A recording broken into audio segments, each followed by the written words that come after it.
আসসালামু আলাইকুম everyone, welcome to Mampi's kitchen. আজ একদম অন্যরকম স্বাদের একটা ম্যাগি রেসিপি শেয়ার করব।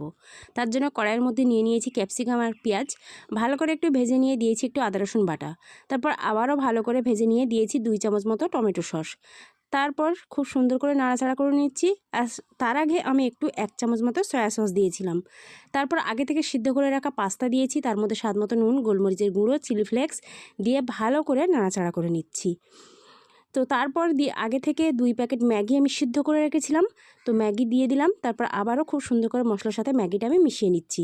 তোমরা শুধুমাত্র ম্যাগি দিয়েও করতে পারো বা শুধুমাত্র পাস্তা দিয়েও করতে পারো। আমি এখানে 2 ধরনেরই নিয়েছি, সেটা দিয়েই করে দেখাচ্ছি।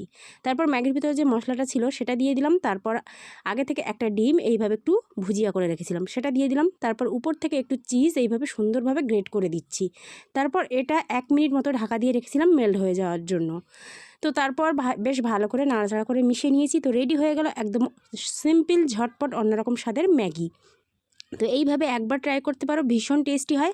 আর ভালো লাগলে প্লিজ বেশি করে লাইক কমেন্ট শেয়ার করে দিও। উপর থেকে একটু সুন্দরের জন্য সাদা তেল দিয়েছি।